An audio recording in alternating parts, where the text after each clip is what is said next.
Good morning. Good morning, everyone. Good morning. My name's Marianne and I am a Regional Vice President for SEIU 509, and I am part of Somerville Stands Together and a Somerville resident. We want to welcome you here.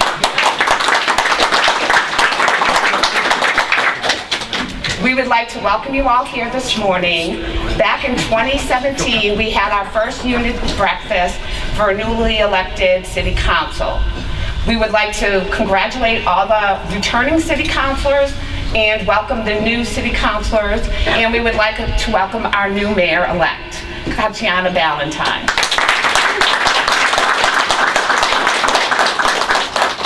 And good morning to my brothers and sisters. It's another beautiful Saturday morning, as Jamie McNeil would say, that we're together.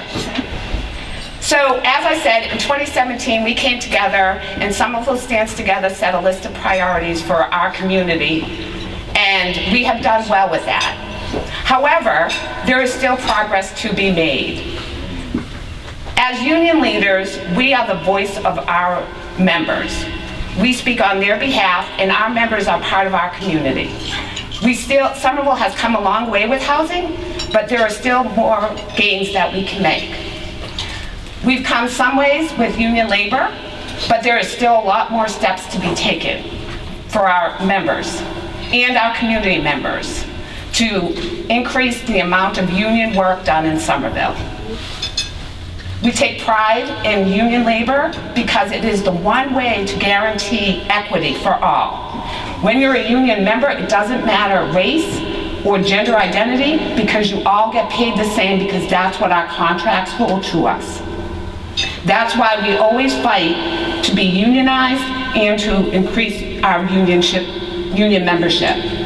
We hope that this breakfast offers an opportunity to meet with newly elected and reoccurring city councilors, but also to take time to come together after a very challenging election season. This is a time to show us that we're going to move forward for the agenda and ideals that we agree upon. Some we may not agree upon, but we will fight on behalf of our membership, and we will fight on behalf of our community. So welcome, and our next person speaking would be Ed Halloran, our president of our Somerville Municipal Association.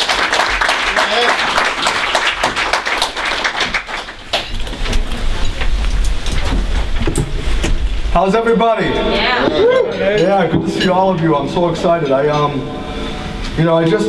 so excited that we have a city council and state reps, and all of this happening so quickly. It's really amazing. So Rand's got a bunch of cards. He's gonna push me out of here if I don't move quickly. So I'll do the best I can. And for me and my union members, the Somerville Municipal Employees Association, the change in regard represents hope for us. And for those who may not know about the SMEA, we have 31 divisions, and we represent the heart of the city of Somerville. We have DPW, City Hall, libraries, parking lot. We have the parking department. We have school nurses, and we also have clericals and police and fire. And a lot of people seem to be very interested in the DPW, and I can completely understand that. I get it. So maybe we'll get them a tour. So our members are excited about the new beginning and better opportunities. Our members have worked very hard for the current mayor and all the past mayors before him. We're still looking for that financial equality. In my 30 years in working for the city of Somerville, I cannot recall any time when I've heard that there's $77 million coming to the city of Somerville. We hope that that's going to be spent appropriately for people to help us. We realize that this money is earmarked for specific areas, and my discussions and my participation with Somerville Stands Together has pointed out that we have an opportunity of a lifetime to finally address the social, racial, economic injustice that these funds could support and help us get where we need to be. Our members have been working through this pandemic in a hybrid status, and has also been working, showing up every single day for work. So this premium pay that's coming through would be a great help to us, and I hope that all of you would be good enough to support that, and I'm pretty sure you will be there for that. The SMA is working with Somerville Stands Together to garner support for that premium pay. So we're in the midst of a complete overhaul economically, as well as an employment revolution. Many opportunities and industries have suddenly sprouted and blossomed during the pandemic. As predicted just a few years ago, working from home, automation, and virtual workplaces would be the norm, but suddenly, the future is here. The world and our lives have changed so rapidly, causing us to rethink our future. Many co-workers have moved from the DPW, taking better jobs for better opportunities and higher salaries with better treatment and less stress and fewer demands. I often see this tagline, Somerville is a great place to work and play. Live, work, and play. It's just unrealistic, it's unattainable for the union and for a city worker. We cannot live in the city of Somerville, and we've gotten pushed out beyond the suburbs and beyond that, even out to New Hampshire sometimes. For years, city administration have gone out of their way to make non-union jobs unattractive. They made our jobs unattractive, and they made these union jobs very attractive. So this pandemic has shown a lot of weaknesses here, and I want to thank everybody for having me here. And I'm very optimistic about our new mayor, city council, and I want to leave it in their capable hands to deal with many challenges ahead. Reinventing the Somerville workforce is a massive challenge, in my opinion. And we're here to help you. Katjana Ballantyne, we're here to help all the city councilors and state reps. And anytime anybody needs my ear on anything, I'm always there for you. I want to thank you all very much for allowing me to speak. Next up is Gabe Camacho from 1445, our biggest union in Somerville.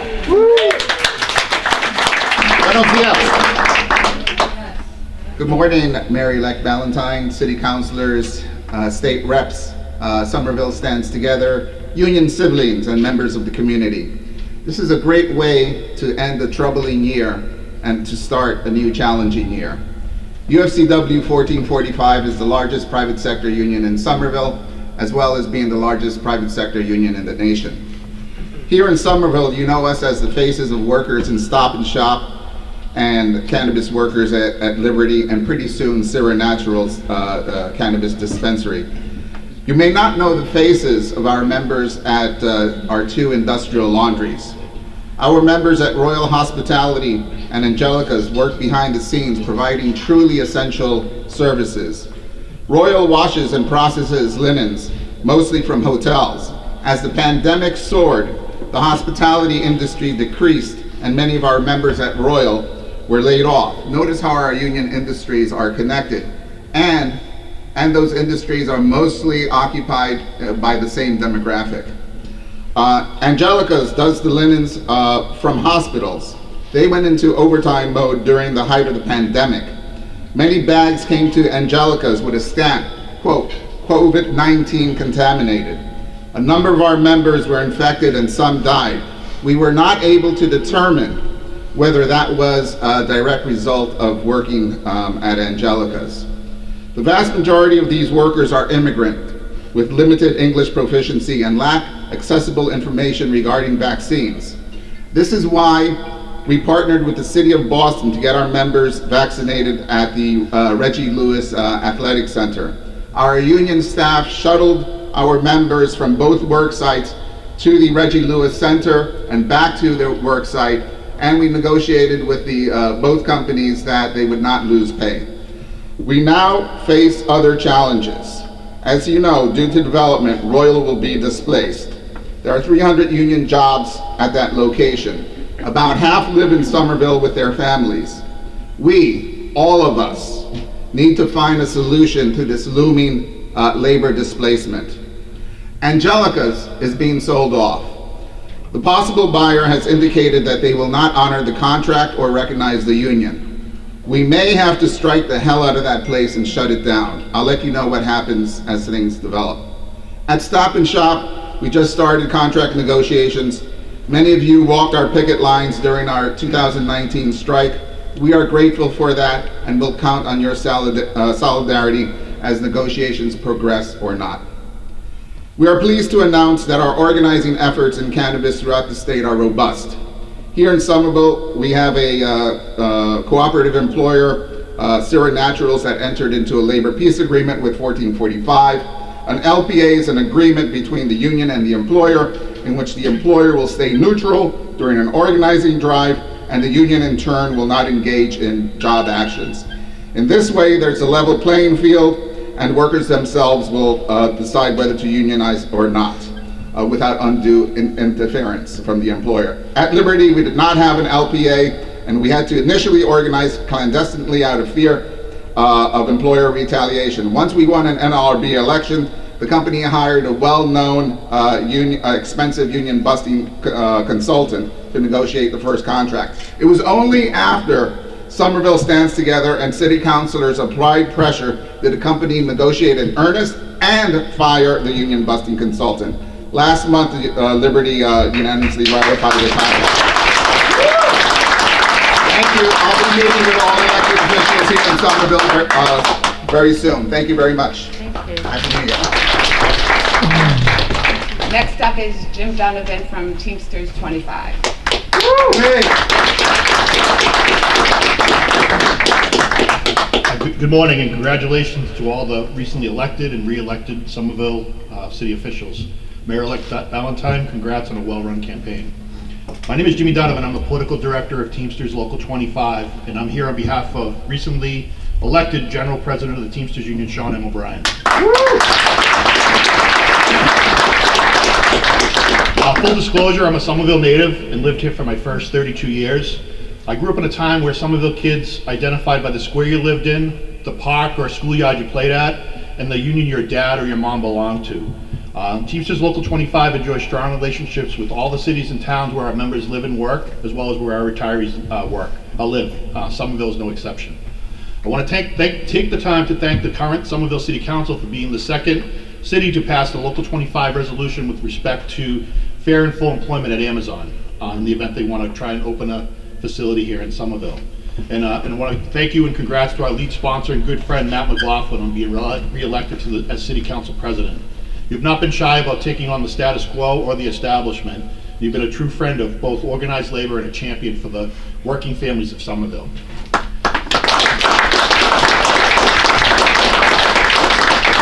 I also want to take this time to report that after a 14-year fight, the trash and recycling material in Somerville is now being picked up by members of Teamsters Local 25. So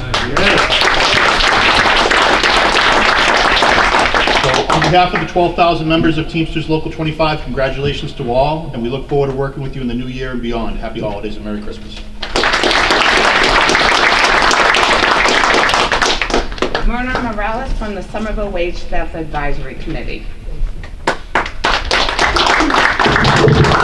Thank you. This is my first time at one of these functions, and so seeing Marcy and Gabe Camacho, these heavy hitters, I'm kind of like, I didn't necessarily prepare appropriately, but nonetheless, I'm here to represent the Wagestep Advisory Committee, which is one of, I think Wagestep ordinance this is the third, one of the few places that actually have that, and the Wagestep Committee we've been convening since last year in the middle of the pandemic. I'm also very much proud of the Somerville Worker Center, which is which was an initiative or is an initiative that was put together by MassCosh, the Greater Labor Council, and others. And so in that way, I'm here to really want to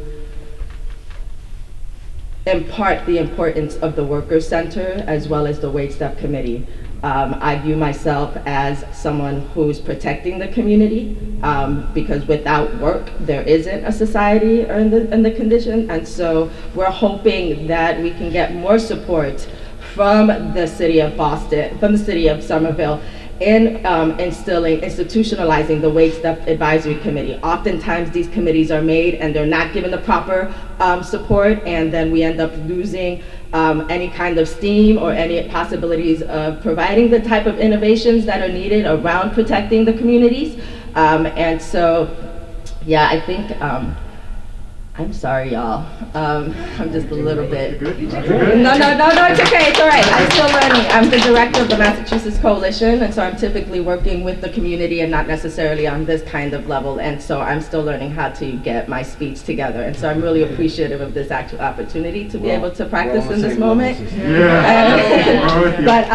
But yeah, I really do hope that you take an opportunity to investigate and to put pressure on the City Council to provide better infrastructure for the Wagestep Advisory Committee. Because if we don't have that, and that's actually Wagestep, while it's really unpopular, while it's one of the least sexier topics to get engaged with, it's actually really fundamental in the worker feeling provided and supported by the community. So thank you.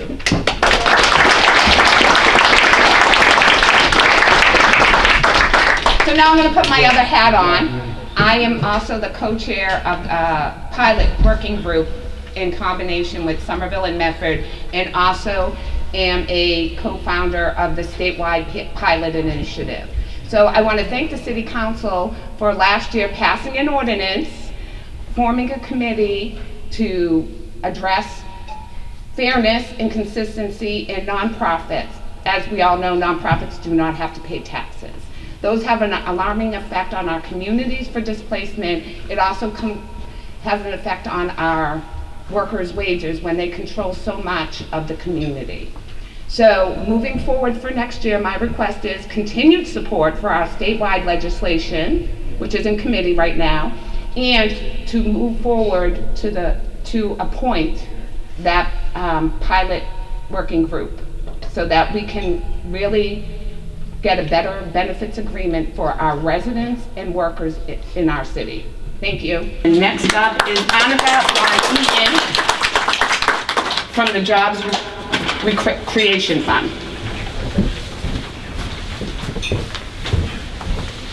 Thank you, appreciate it. Hi everybody, good morning, and congratulations to the City Council-elect and Mayor-elect. My name is Anika Van Eaton, and I am here in my capacity as the volunteer co-chair for the Job Creation and Retention Trust Board. So thanks to years of activism and work by many people, including in this room, we have been able to, Somerville got a home rule petition approved, and in 2017, the Somerville City Council voted for a zoning amendment that established a linkage fee based on the square foot of commercial development over 15,000 feet here in Somerville. And these fees go to a fund that is intended to provide and enhance employment opportunities for Somerville residents. So the fee is adjusted annually and is now $2.60 per square foot. And to date, 5 development projects have paid $1.36 million into this fund. And our board has turned right around and invested the majority of that, to date, $1.3 million right here into Somerville to support our residents into good quality jobs.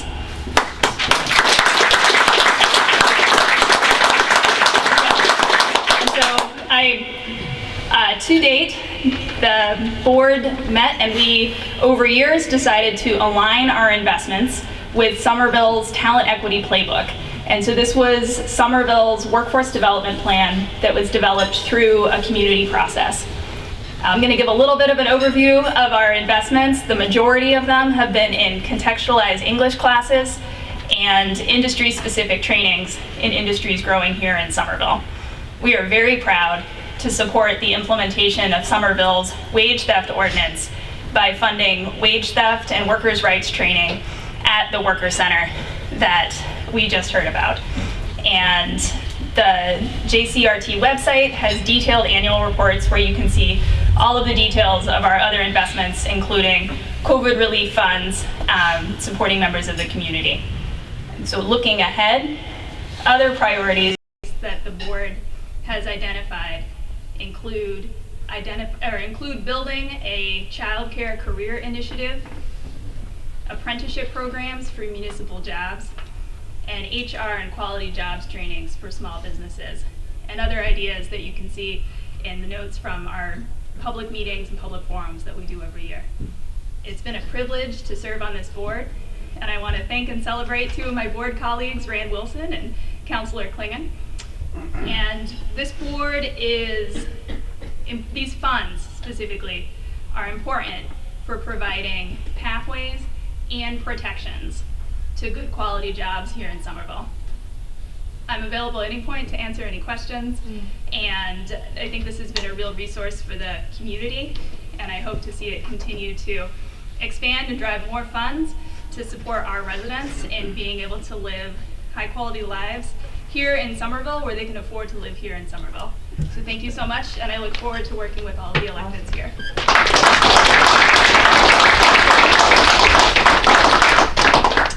Next is Brian Doherty from the building trades.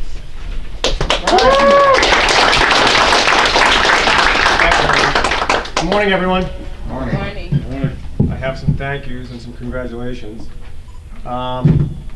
It's great to be here with everyone. It's so great to be here in Somerville supporting labor and workers' rights. And with that, I'd just like to congratulate our city council champions who've been in this fight for a long time, and the work you do is incredible. And some of the city council elect who are going to be part of that fight. We are so happy that you won your elections and you're going to fight for workers' rights. Mayor-elect Ballantyne, congratulations. We look forward to partnering with you to advance the cause of worker justice here in Somerville. And then to our state friends who show up every time and come to these events to make sure that labor knows that we have partners in government. It means a lot, so thank you. With that, I'd like to say a few thank yous though. Rand Wilson for making this morning happen and always connecting us. Marianne Wallace, always stepping up for working people. A lot of the friends here from the building trades, I'm going to shout them out. We have Ricky Keogh and Richie Lavoie. We have Omari Franklin, Roger Burnell, Chris Brennan, Jorge Rivera, Mike Doucette, Frank Murray, our dear champion and ally on the national level, Marcy Goldstein-Gelb is here. And then our allies, also, sisters and brothers in this fight, Jimmy Donovan, Jimmy McNeil, Gabe Camacho, Coquina Fuller, Ed Halloran. I know I'm missing some labor representatives, but I'm calling them out for a reason. You have partners in us. And what I'm here to talk about today is what we've experienced for the past decade in Somerville is income inequality in real time. Enormous major development teams coming into this city, into our backyard where our friends and families live, and exploiting it to make as much money as they can to put in the coffers of rich people. That's what's happened in Somerville, and that's why we're so excited to have events like this to say, hey, government and labor are partners. And if we can fight alongside you and be that strategic force on the outside that is giving you the lane to create the win on the inside, we're here to do that with you. I've heard names this morning, development teams. Amazon's a developer, Tufts University is a developer, Federal Realty is a developer, US2 is a developer. And then you have some good ones too, but they're not them. People who care about environmental justice and housing stability and workers' rights and giving people a fair day's pay for a fair day's work. But you have a bunch of people, and this is why I'm bringing this up. There was a wonderful article this past weekend in Commonwealth magazine. It said the greater Boston area, 50 years ago, was struggling economically. 50 years later, it is where everybody wants to be. So when these development teams come into our towns and say, hey, we need breaks, we need to eliminate workers' rights, we need to undermine environmental protections, we can't do affordable housing, we have to stand up. Collectively, as partners. Yeah.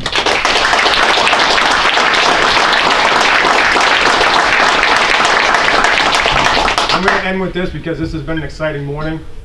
We know you have tough jobs, especially in elected government. We know they're tough. They're not easy in labor either. But the consequences and the stakes are too high for this partnership not to work. So please call us every time. The reason I shouted out those people is because they're caring, they're committed, they care about our communities, and we know you do too. So we look forward to partnership and a brighter future for all of us. So thanks very much.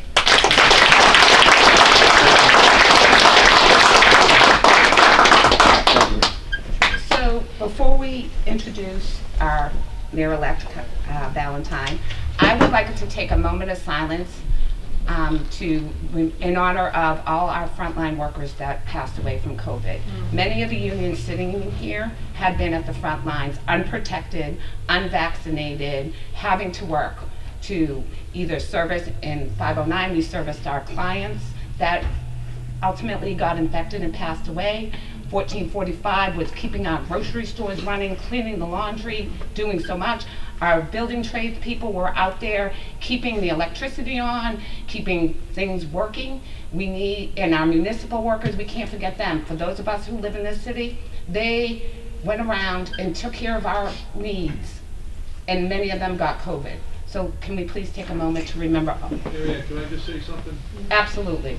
I think if we can add to this here, I'm sure most of us have heard there was some devastating tornadoes in the Midwest last night into this morning. And I know that at least two factories, one Amazon and one candle factory, have had fatalities. They were operational with workers in them. So if we can add that to this Absolutely. particular thing, thank you.